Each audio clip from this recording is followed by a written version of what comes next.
On accueille nos deux invités, Fatima Benomar, elle est féministe porte-parole bien entendu de l'association Les Effrontés. Bonjour Fatima Benomar. Bonjour. On accueille également Luc Frémiot, avocat général de la Cour d'appel de Douai. Bonjour Luc Frémiot. Bonjour monsieur. Avez-vous déjà été confronté à un cas, une affaire aussi troublante que l'affaire Jacqueline Sauvage, Luc Frémiot?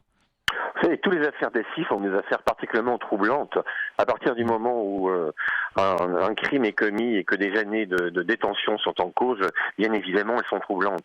Alors l'affaire Alexandra Lange constitue un préalable, qui constitue également un vrai sujet de réflexion sur le problème de la légitime défense, et notamment de l'inanité parfois des réponses fournies par la société à ces situations qui sont terribles. Jacqueline Sauvage, Luc Frémiot, elle a été condamnée. Je me tourne vers Fatima Benomar. Est-ce que c'était absolument scandaleux et est-ce que ça sautait aux yeux qu'elle ne devait pas être condamnée, Jacqueline Sauvage? Parce qu'il y a quand même un jury populaire qui s'est prononcé sur la question. Il est plus que probable que ce n'était pas facile de se dire la place de Jacqueline Sauvage était en prison. Pourtant, c'est là qu'on l'a envoyée. Oui, tout à fait. En fait, la question de Jacqueline Sauvage, plus que la question de la légitime défense, soulève celle de la question de non-assistance à personne en danger. C'est-à-dire, la question qu'on devrait se poser, c'est comment, pendant 47 ans, cet agresseur, qui était son conjoint, a pu impunément la frapper et la conduire, on va dire, à ce geste fatal qui a été de tuer son mari. Sachant que nous, étant opposés à la peine de mort, nous pensions que 2 vies auraient été sauvées si la justice avait pu être mobilisée, si la société avait été vigilante, puisque paraît-il tout le monde dans cette commune savait que Jacqueline Sauvage était battue et que lui aurait purgé sa peine et elle aurait pu sortir de cette horreur et peut-être même qu'on aurait pu sauver la vie de son fils, puisque paraît-il il s'était suicidé du fait de toutes les tensions et de toute la terreur qui régnait dans cette famille. Donc c'est toujours le nous, problème, le sens de la grâce n'était pas d'annuler la condamnation. Pour nous, il ne s'agit absolument pas d'autoriser un permis de tuer. Le sens de la grâce par rapport au cas de Jacqueline Sauvage, c'était de dire que cette personne avait rencontré son bourreau à l'âge de 15 ans. Toute sa vie n'a été qu'une longue détention, qu'une grande terreur, où elle a eu la douleur de voir 2 de ses filles violées, un de ses fils qui est mort, où elle se prenait des gifles, des tapes tous les jours, et où, arrivée à l'âge où elle est, conduite à ce geste fatal qui donc justifiait sa condamnation, elle allait encore passer 10 ans en détention. En vérité, toute sa vie aurait été perdue. Et nous, on pense que le sens de la grâce, c'était un moment d'arrêter ce calvaire, de lui permettre de vivre ces quelques dernières années auprès de ses filles, peut-être les seules années où elle pouvait souffler et respirer. C'est ça le sens de la grâce, c'était pas du tout d'autoriser un permis de tuer. Alors, je me tourne à nouveau vers Luc Frémiot, avocat général de la Cour d'appel de Douai. Luc Frémiot, vous avez beaucoup fait notamment pour prôner l'éviction des maris brutaux du domicile familial. Ça, c'est une phrase qui revient assez souvent malgré tout. Lorsqu'on se penche sur un drame qui vient de se commettre, c'est mais en fait tout le monde savait. Est-ce que c'est si courant que ça en France que dans un village ou alors dans un quartier ou alors dans un pâté de maison, eh bien une femme se fait battre par son mari et tout le monde le sait mais personne ne dit rien. Vous y avez été confronté assez régulièrement ou pas, vous, Luc Frémiot? Écoutez, j'y suis confronté dans la plupart des affaires.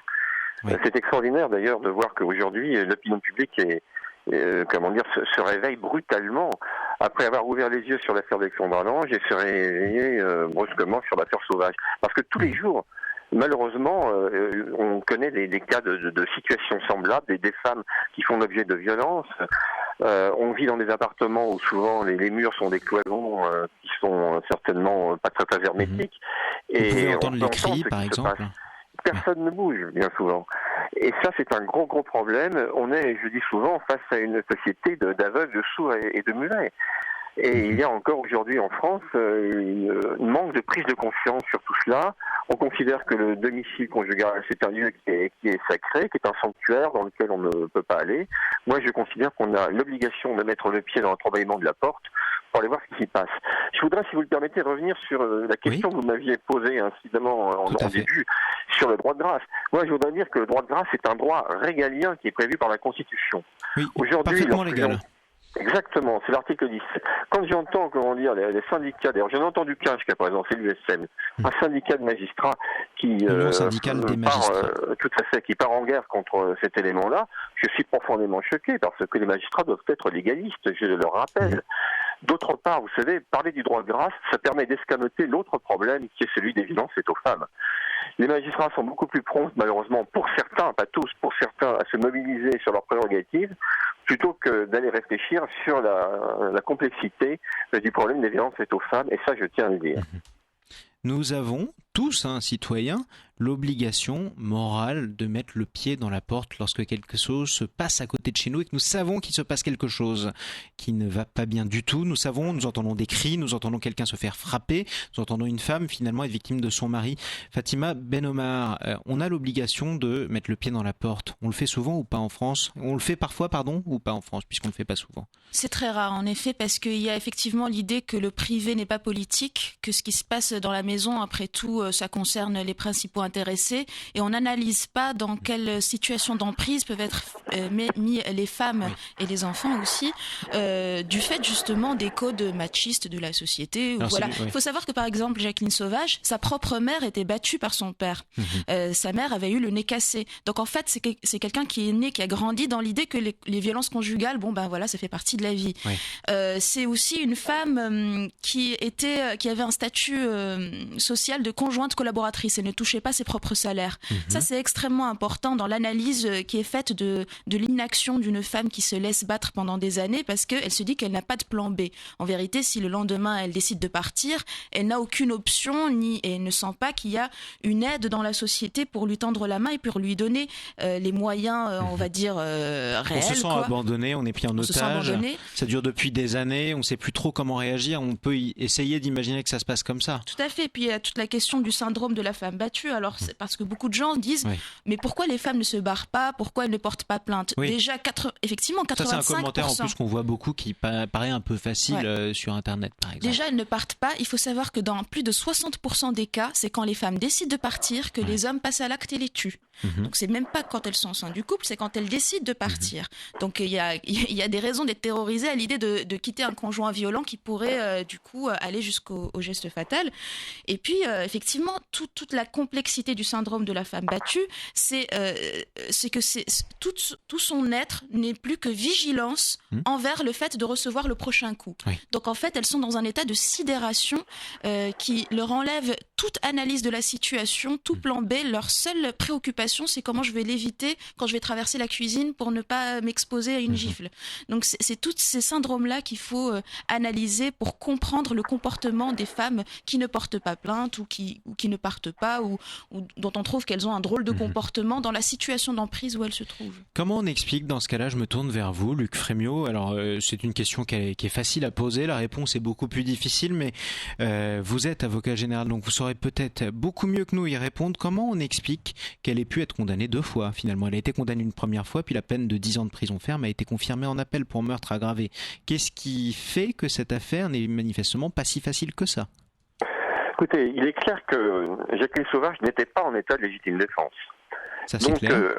Donc ça c'est un point qu'il faut bien avoir, en mémoire. On est dans une situation radicalement différente avec l'affaire d'Alexandre Lange. Le deuxième point, c'est que je crains, si vous voulez, et je crois savoir que dans un premier temps, la défense a argué justement de cette légitime défense, ce qui n'a pu, à mon avis, qu'indisposer les jurés et puis et la cour. Il ne faut pas faire d'amalgame, vous comprenez. On est dans une situation qui est très particulière. En revanche, je m'explique mal, et ça aujourd'hui encore je ne comprends pas, et je m'explique mal la raison pour laquelle elle n'a pas bénéficié des plus larges circonstances atténuantes, vous comprenez. Qu'il y ait un jugement de condamnation, un verdict de condamnation, ça me paraît tout à fait normal.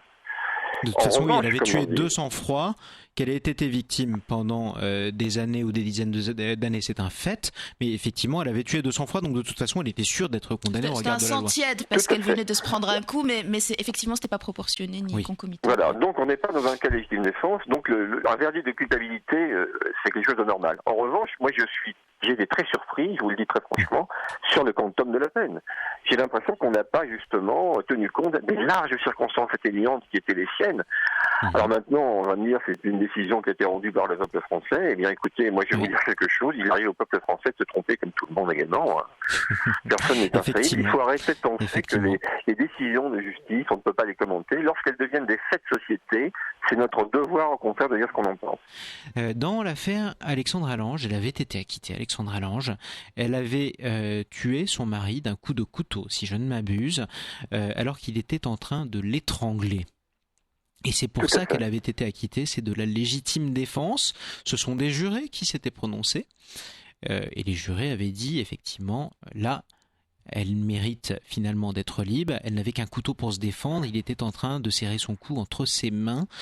Il faut en fait se faire étrangler, être en train de se faire étrangler pour avoir le droit de tuer quelqu'un et pour émouvoir un jury populaire en France. C'est ça le ressenti que vous avez, Luc Frémiot ? Alors le problème vous savez, d'étranglement, c'est quand même particulier, parce que lorsque vous serrez le cou de quelqu'un, à tout moment vous pouvez arrêter. Un coup de couteau, un coup de revolver, alors, il est clair, comment dire, que l'intention homicide y est. Dans l'étranglement, c'est beaucoup plus complexe, surtout que ça fait partie malheureusement des violences habituelles que l'on rencontre. Vous avez beaucoup de conjoints qui serrent le cou en fait de leur compagne. Là, tout le sujet de cette affaire tu t'excuses et j'arrête, ou ce genre de choses que n'importe quel bourreau pourrait dire, par exemple, à sa femme. Voilà, et là, tout le sujet en fait de cette affaire était de savoir justement si Alexandra Lange a pu légitimement penser qu'elle était en danger de mort, et moi j'ai considéré que oui, voilà. Oui, et effectivement, on est dans une situation complètement différente. Pourquoi, et ça vous étonnait justement, Luc Frémiot, le jury, donc le peuple français, s'est trompé, d'après vous, en tout cas, sur l'affaire Jacqueline Sauvage, et pourquoi le jury n'a tenu compte d'aucune circonstance atténuante ? Alors évidemment, c'est une appréciation qui n'est toute personnelle. Personnelle, absolument. Ce que je dois vous dire, c'est qu'un dossier d'assises, c'est très particulier. Les jurés ne connaissent pas le contenu du dossier d'assises. Ils ne vont connaître que ce qui est dit à l'audience. Donc c'est une procédure qui est orale à l'audience. Et tout va dépendre de ce qui va se passer à l'audience, du rôle de chacun, du rôle de la présidente ou du président, la manière dont les choses sont présentées, la façon dont les témoins vont déposer. Le rôle également des avocats est très important, et celui de l'avocat général. Si chacun tient son rôle parfaitement, le procès d'assises se passe très bien. Si d'un côté ou d'autre, il peut y avoir une faiblesse, l'institution, si vous voulez, est déséquilibrée. Oui. C'est un psychodrame, les assises à l'audience. C'est-à-dire que les jurés arrivent dans un monde qu'ils ne connaissent pas. Ils peuvent être complètement happés par certains éléments du dossier si on les met en exergue, et parfois oublier d'autres aspects. Et c'est ça qui est un équilibre très fragile et très important, qui relève bien souvent du président de la Cour d'assises, qui est un véritable metteur en scène. Et c'est là également que l'avocat général qui représente la société doit pouvoir intervenir, rappeler ce que la société tolère et ne tolère pas. Et je pense que moi, on n'est pas légitime, et c'est ce que j'avais dit d'ailleurs dans l'affaire qui me concernait, on n'est pas légitime à demander des condamnations lorsque on se rend compte qu'on a été soi-même, c'est-à-dire la société, dans l'incapacité pendant des années de protéger, les mises en cause. Il faut qu'il y ait, cette prise de conscience qui soit là, et c'est cela qui permet d'aboutir à un verdict de circonstances atténuantes. Alors, moi, je n'ai pas assisté à l'audience. Je peux donc difficilement expliquer ce qui a pu se passer. Je ne sais pas comment ça a pu se passer, mais lorsque l'on voit les faits de manière brute, eh bien, j'ai l'impression malgré tout que ces circonstances atténuantes ont été occultées à un moment donné. Je ne sais pas pourquoi ni comment.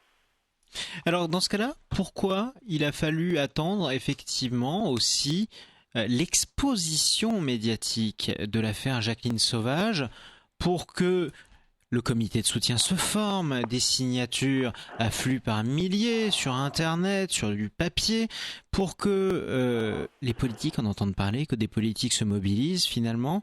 Pourquoi on a besoin d'une exposition médiatique pour que ça marche, Fatima Benomar? Alors, ce qui était extrêmement paradoxal dans l'affaire Jacqueline Sauvage, effectivement, c'est qu'il a fallu que cette femme tue son mari pour qu'on ait une femme victime de violences conjugales à la une de tous les journaux. C'est-à-dire que rien que cette année, ne serait-ce que les cas médiatisés qui n'ont pas échappé à notre vigilance, on est à 118 femmes tuées par leurs compagnons ou ex-compagnons et qui se retrouvent dans les brèves, dans la rubrique des faits divers.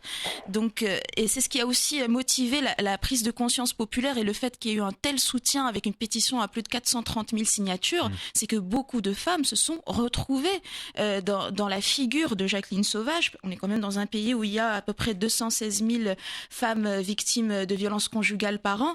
Donc c'est un peu ce peuple dont la moitié, les femmes, sont concernées, qui ont compris, qui ont été en empathie avec la situation de cette femme et qui se sont dit oui, bon, ok, elle a tué son mari, mais qu'est-ce qui serait devenu si elle s'était jamais défendue? Elle serait morte à petit feu. On les retrouvait peut-être 5 ou 10 ans plus tard dans une petite brève. Une certaine Jacqueline Sauvage a été, a reçu le coup fatal. Luc Frémiot, vous êtes avocat général, vous êtes magistrat. L'exposition médiatique, justement, c'est une force ou c'est une faiblesse? Ça vous aide à rendre justice ou au contraire, ça empêche la justice de travailler sereinement? Écoutez, moi je trouve que c'est nécessaire parce que la justice doit communiquer. La justice doit sortir de sa tour d'ivoire. La justice n'est pas un État dans l'État, comme je crains malheureusement de le comprendre quand j'entends ce que disent certains magistrats, et certains syndicats notamment. La justice est rendue au nom du peuple français. On doit donc être capable d'exposer publiquement les raisons pour lesquelles on condamne ou les raisons pour lesquelles on acquitte. Moi, je suis tout à fait partisan d'une très grande transparence en la matière, et personnellement, je l'ai toujours favorisé.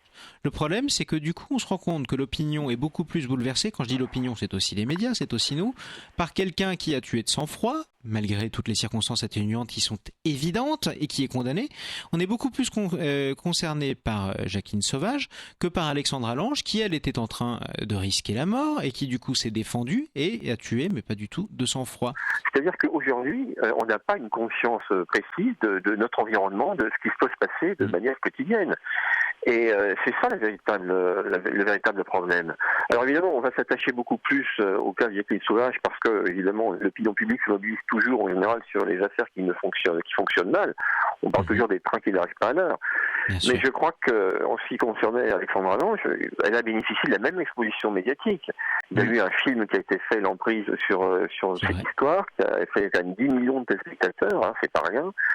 C'est ce que je vous disais tout à l'heure. La société, la conscience civile se réveille et s'endort, se réveille et s'endort. Il faut attendre à nouveau une autre affaire pour qu'on en reparle.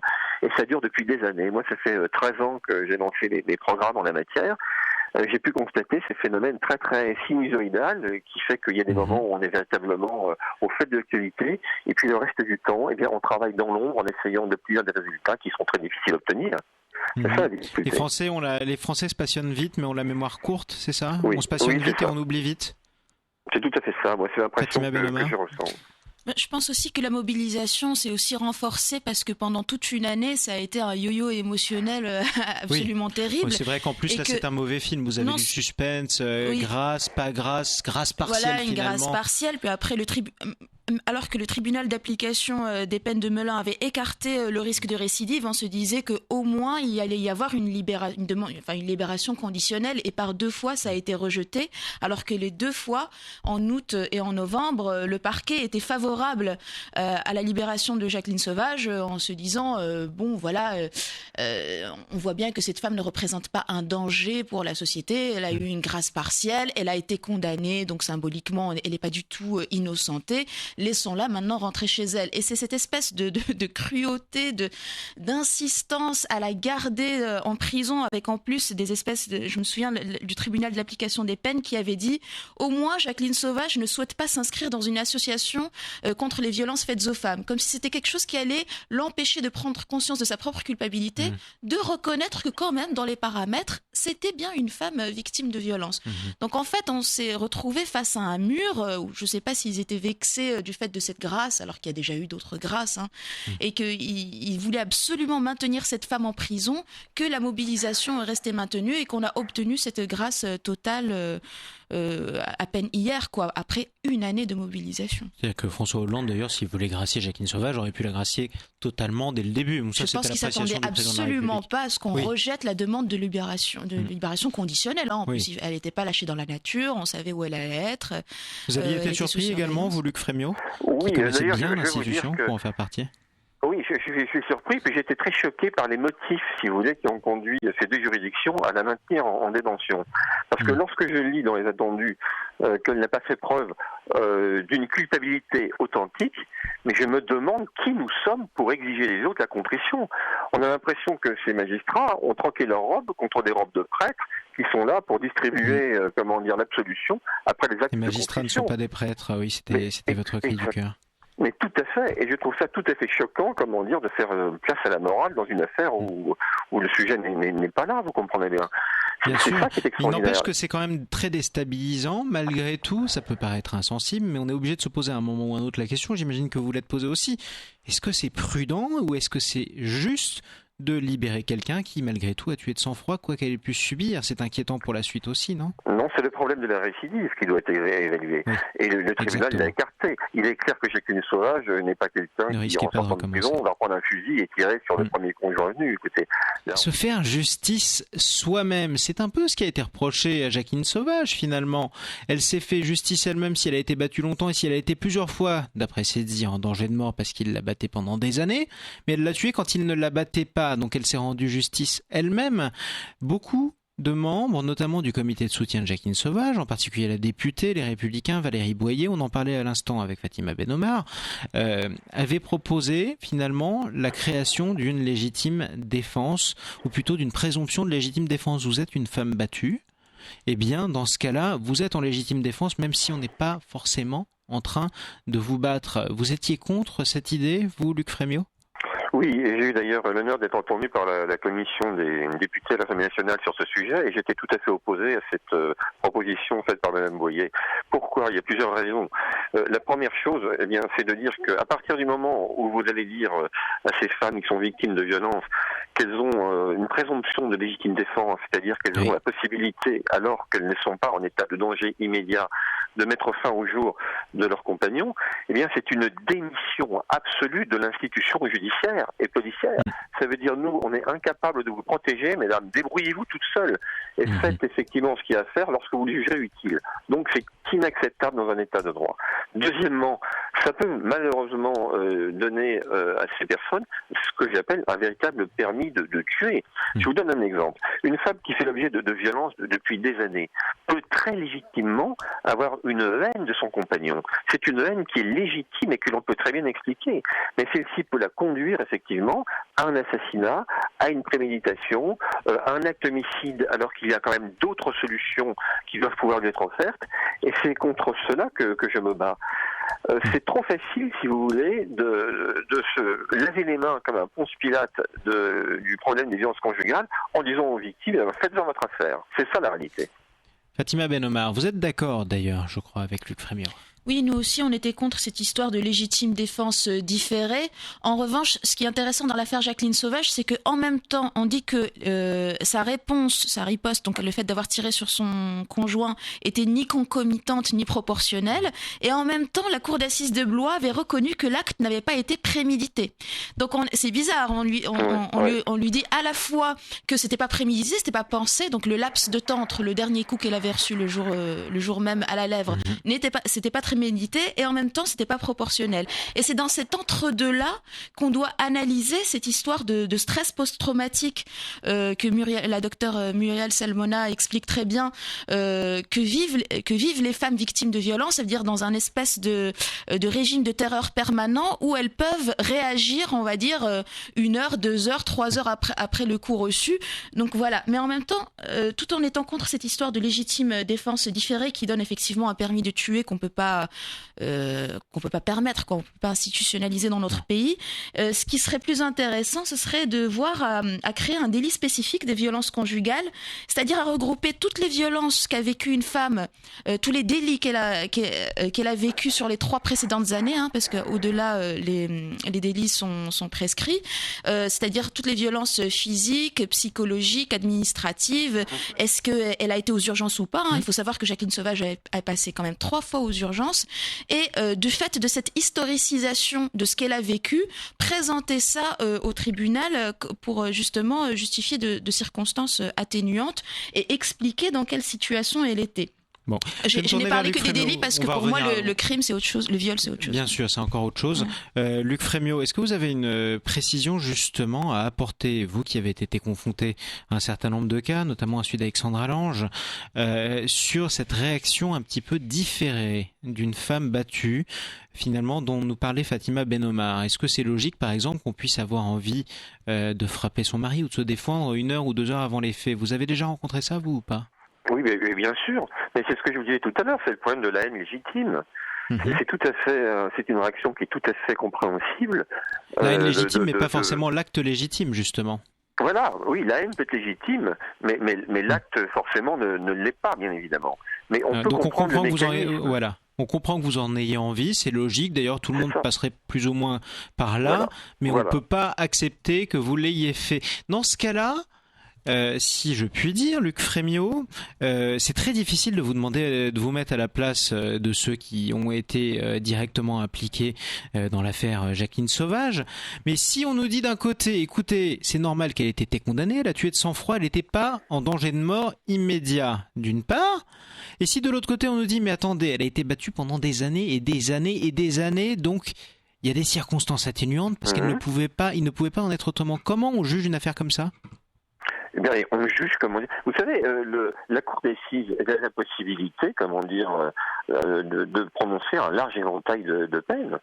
On peut condamner quelqu'un à 1 an ou 2 ans avec sursis, comme on peut le condamner jusqu'à 20 ans. Il me semble que cette échelle permet justement de prendre en compte tous les éléments d'un dossier. J'ai écouté tout à l'heure votre interlocutrice avec laquelle je suis tout à fait d'accord lorsqu'elle parle notamment de cette nécessité. Oui, de cette nécessité, comment dire, de réunir les différents éléments de vie qu'a subi une femme lorsqu'elle se retrouve dans une situation comme celle-là. Mais ce que je voudrais dire, c'est que normalement, c'est le rôle du juge d'instruction.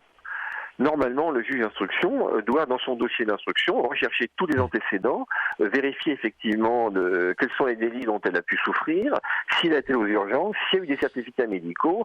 Tout ce travail-là, normalement, est celui du juge d'instruction, vous comprenez. En fait, la Cour d'assises a jugé sans individualiser la peine, pour moi. Ils n'ont vraiment pas analysé sa situation particulière. C'est ce que je crains. C'est un travail, en fait, un procès est un travail d'équipe énorme. Il suffit qu'une personne, d'après vous, n'ait pas bien fait son travail ou ne l'ait pas fait pour que finalement la décision à la fin soit erronée. D'après vous, puisse apparaître comme erronée. Il y a d'autres facteurs. Il y a toute une série de facteurs. Il suffit d'assister aux assises pour se rendre compte. Un autre exemple. Vous avez des jurés qui ne sont pas habitués, par exemple, à la plaidoirie, au réquisitoire. Qui tombent sur un bon avocat, par exemple, ou un mauvais avocat. Ou un bon avocat général, la même chose. Eh bien, bien évidemment, il peut être impressionné par certains types d'arguments qui n'impressionneraient pas forcément des magistrats. Est-ce que vous considérez qu'il existe un véritable syndrome de la femme battue qui exigerait, dans ce cas-là, qu'on juge une femme battue d'une manière différente d'une femme qui n'est pas battue ? Bon, écoutez, ça me paraît évident. À partir du moment, vous savez, le droit, l'application du droit, il faut un élément matériel, un élément légal. L'élément matériel, c'est l'acte. L'élément légal, c'est la loi. Et il y a la personnalité. Bien évidemment, il faut tenir le plus grand compte de la personnalité de quelqu'un. Et si celle-ci présente un syndrome de femme battue, bien évidemment, mais vous savez, toutes les femmes battues présentent les mêmes syndromes. Ce sont des syndromes de stress post-traumatique. Ce sont, comment dire, surtout la culpabilité, la honte de ce qu'elles subissent, comme si c'était elles qui étaient responsables de ce qu'on peut leur faire. Et tous ces éléments-là les amènent bien évidemment. On ne peut pas avoir le doute, c'est important ce que vous nous dites, donc j'explicite un tout petit peu, Luc Frémiot, mais lorsqu'on est aux assises, par exemple, dans un procès, face à une femme qui dit j'ai été battue, on ne peut pas avoir de doute possible. Ça veut dire aussi que quand Jacqueline Sauvage, c'est important de le dire, dit j'ai été battue, on ne peut pas avoir de doute sur le fait qu'effectivement son mari était un homme violent. C'est important pour ceux qui nous écoutent. Établir, bien évidemment. À condition qu'on puisse établir. Bien sûr, il suffit pas de dire j'ai été battue. C'est facile à établir ou pas ? Non, mais c'est facile à établir ou pas ? C'est ça que je veux dire. Écoutez, quand on s'en donne la peine, je pense que c'est facile à établir, effectivement. Oui. Alors, le problème qu'il y a, c'est qu'il y a quand même beaucoup de femmes qui ne portent pas plainte parce qu'elles ont peur, c'est ce que disait tout à l'heure Madame Benaba, et c'est tout à fait vrai. Et c'est là où les associations jouent d'ailleurs un rôle exceptionnel, et moi je leur tiens véritablement mon chapeau. Je sais que sans les associations aujourd'hui, tout ce qu'on a pu obtenir en matière de lutte contre les violences faites aux femmes n'aurait jamais eu lieu. Et c'est des partenaires privilégiés de la justice. Au Canada, le syndrome de la femme victime de violence est reconnu par la loi. Oui, tout à fait. Ouais. Je sais bien. Et vous pensez qu'on peut arriver justement à une reconnaissance en France de ce syndrome de la femme battue ? Écoutez, pourquoi pas ? Pourquoi pas ? Ceci dit, moi, ce qui me dérange toujours beaucoup, si vous voulez, c'est qu'il va falloir que ce syndrome soit constaté effectivement par des médecins psychiatres, Oui, c'est très important. des psychologues. Souvent, on se rend compte dans les affaires d'assises, quand vous avez des expertises, des contre-expertises, que les uns ne sont pas d'accord les uns avec les autres. Qu'est-ce qui manque en France, globalement ? Beaucoup de choses, effectivement. Sur la lutte contre les violences faites aux femmes. On a entendu beaucoup de choses. On a entendu que la justice, pouvait se tromper, que la police n'était pas toujours en mesure d'intervenir, que le voisin, ou alors le proche, ou l'oncle, finalement, ne savait pas quoi faire en France ou n'osait pas faire grand-chose quand une femme était battue, alors que tout le monde le sait. Qu'est-ce qui manque ? Pour moi, on est dans une situation globale de non-assistance à personne en danger. D'ailleurs, l'État français a été condamné, par exemple en 2007, quand une femme a été égorgée alors qu'elle avait plusieurs fois été à la gendarmerie et que, en vain, il y avait personne qui avait pris en compte sa situation. Déjà, il y a une question de budget. Il faut savoir que le budget de l'État en France dédie 0,05% de son budget, à savoir 221 millions, à la cause de l'égalité femmes-hommes, avec dedans quelques millions pour les violences faites aux femmes. Alors que le coût des violences faites aux femmes est de 3,6 milliards par an en moyenne, parce que une femme battue va avoir besoin de soins tout au long de sa vie, va être en rupture dans le monde du travail. Et sans compter toute la souffrance qui va autour. Plus de moyens pour les associations de terrain, pour les places d'hébergement d'urgence, pour respecter la Convention d'Istanbul dont la France est signataire. Par exemple, la Convention d'Istanbul interdit que la justice propose une médiation en cas de violence conjugale. Et en août, on a eu une femme qui a été brûlée vive en France, alors qu'elle avait été portée plainte et que non, elle n'avait pas porté plainte. On l'avait incité à déposer qu'une main courante alors qu'elle était partie pour porter plainte et on lui avait proposé une médiation avec son conjoint violent. Donc tout ça doit cesser. Il doit y avoir une réelle prise de conscience des violences faites aux femmes pour protéger ces femmes et leur donner des solutions. Luc Frémiot, avocat général de la Cour d'appel de Douai, je vous laisse le mot de la fin. Qu'est-ce qui manque ? Qu'est-ce qui vous manque à vous, magistrat, confronté aux violences faites aux femmes en France ? Alors, on a tous les éléments de la loi aujourd'hui. On a réussi à les obtenir depuis une dizaine d'années. Ce qui manque, c'est la prise de conscience de ce phénomène global. Ce qu'il faut savoir, c'est que lorsqu'on travaille aujourd'hui sur les violences faites aux femmes, on travaille pour l'avenir parce qu'on ne parle pas suffisamment des enfants qui assistent à cela et qui viendront pour certains des victimes et pour d'autres des auteurs. Ce qui manque également, c'est quelque chose sur lequel je me bats depuis très longtemps, c'est cette idée qu'il faut absolument placer ces auteurs de violence dans des centres de responsabilisation. Si on ne traite pas les causes de la violence, si on ne crée pas ces structures avec des médecins psychiatres et des psychologues pour les amener à se responsabiliser, bien évidemment, on ne fera qu'abonder la chaîne des tribunaux alimentaires, des tribunaux correctionnels, qui donnent des peines, si vous voulez, et sans changer véritablement la situation des l'éternel choses. problème. Et appelez le 3919, c'est gratuit, c'est vert. Eh bien voilà, c'était mon mot de la fin que j'avais prévu, mais je vous remercie en tout cas tous les deux. Luc Frémiot, avocat général de la Cour d'appel de Douai. Je vous remercie Fatima Benomar, féministe porte-parole de l'association Les Effrontés. C'était le grand référendum. François Hollande a-t-il eu raison, oui ou non, de gracier Jacqueline Sauvage ? Le verdict ? Eh bien c'est oui à 69% sur sudradio.fr.